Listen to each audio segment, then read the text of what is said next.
In the shadowed depths of Greek mythology, where gods and monsters clashed in eternal strife, there emerged a creature so fearsome that its name alone struck terror into the hearts of mortals and immortals alike. This was the Hydra, a monstrous serpent born of Typhon and Echidna, the primordial parents of all monsters.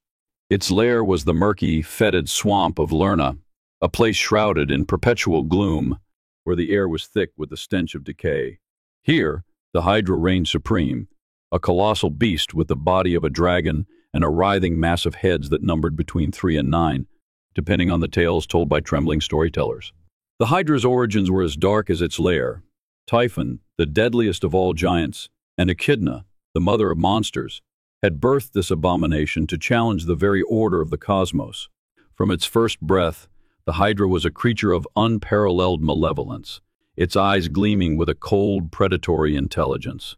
Its scales were as hard as iron, and its serpentine form coiled with a strength that could crush mountains. The swamp of Lerna became its domain, a place where no mortal dared to tread, for the Hydra's presence was a death sentence. The Lernaean Hydra was not merely a beast, it was a symbol of chaos and destruction. Its heads, each a serpent in its own right, could strike in any direction with terrifying precision. The creature's roar echoed across the land, a sound that sent animals fleeing and men cowering in fear.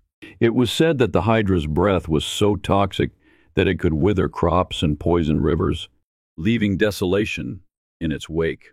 This was no ordinary monster, it was a force of nature, a living embodiment of the untamed and the monstrous. And so, the Hydra waited in its swamp, a silent sentinel of doom, until the day a hero would rise to challenge its reign. The Lernaean Hydra was no ordinary beast. It was a nightmare given form, a creature whose very existence defied the natural order.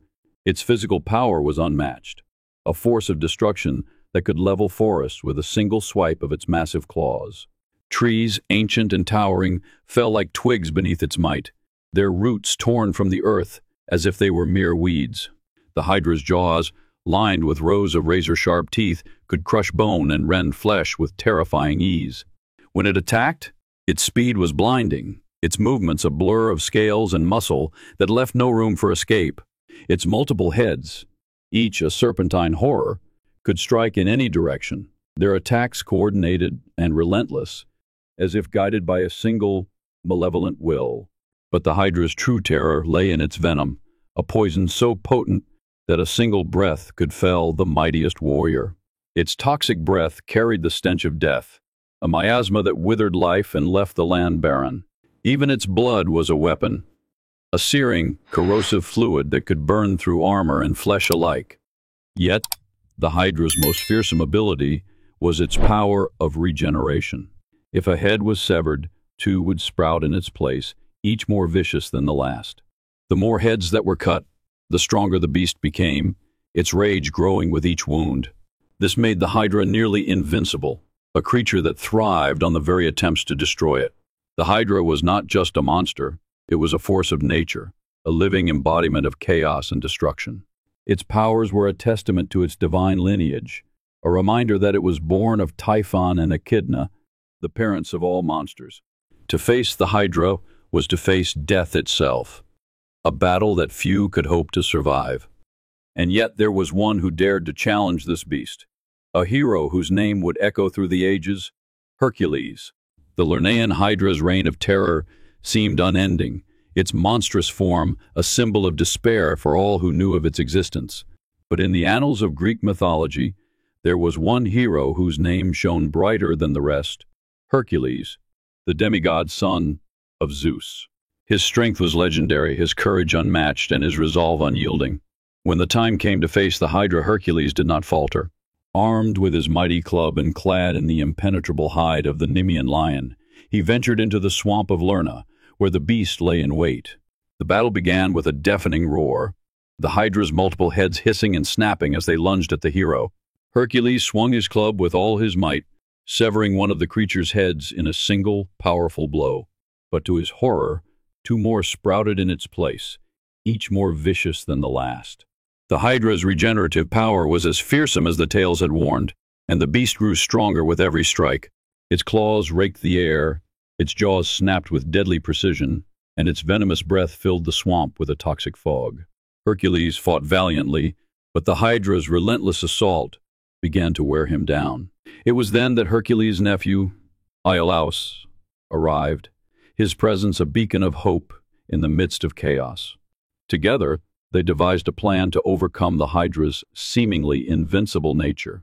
As Hercules severed each head, Iolaus used a blazing torch to cauterize the wounds, preventing new heads from growing. The air was thick with the stench of burning flesh, the Hydra's roars of pain echoing across the swamp. The battle was grueling. The ground beneath them churned into mud by the creature's thrashing. But Hercules and Iolaus pressed on, their determination unwavering. Finally, only one head remained, the Hydra's immortal head, a symbol of its indomitable spirit.